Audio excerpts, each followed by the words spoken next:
Hi havia una vegada, al mig del bosc, una cabana, on hi vivien 3 ossos. El pare ós, la mare ós i el petit osset. Un dia, la mare ós va preparar unes sopes per esmorzar. Va preparar un plat petit pel petit ós. Un plat gros pel pare ós. I un plat mitjà per la mare ós. Quan el petit ós va tastar la sopa, va dir: Ai, crema! La mare ós va dir: Doncs anirem a passejar i així...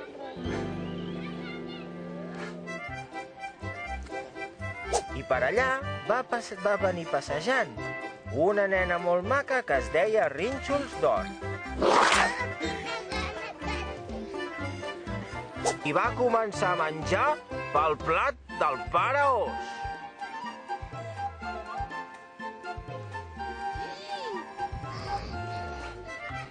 Que cremava, va provar el plat mitjà, però...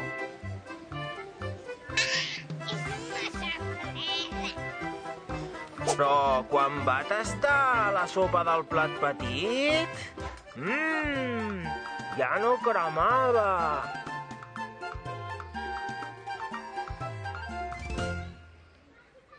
I se la va acabar tota. Com que després de menjar tanta sopa la Rínxols d'Or estava cansada, va buscar una cadira per seure. Va seure a la cadira de l'ós gran, però...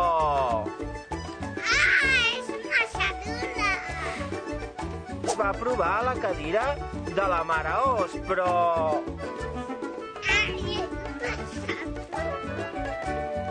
Finalment, quan va provar de seure a la cadira de l'osset petit...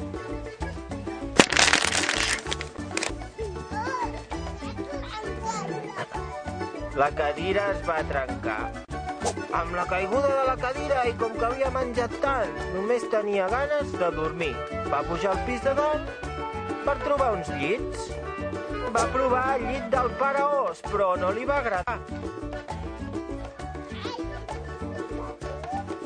Després va provar el llit de la mare ós, però...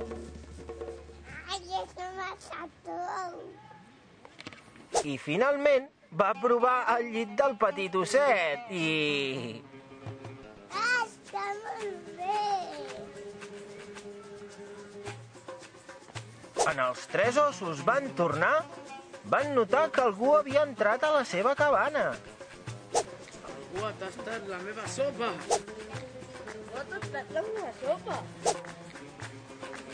Algú ha tastat la meva sopa i se l'ha menjat tota. Quan els ossos van anar a la saleta, van veure les cadires. Algú ha assegut a la meva cadira.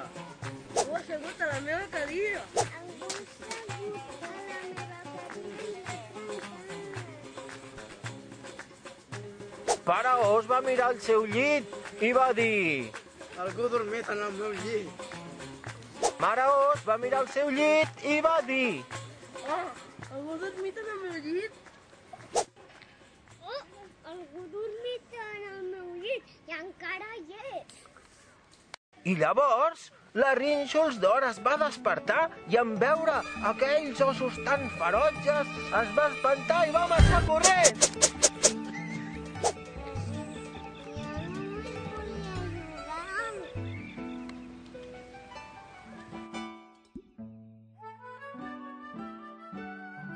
Participat en aquest conte el Ferran Valdívia i també en Bernat Valdívia, en Roger Ferrer, l'Arnau Ferrer, el Toni Valdívia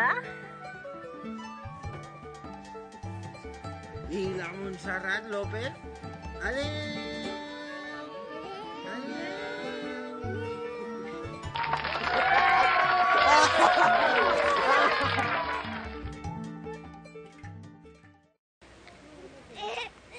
No me'n recordo.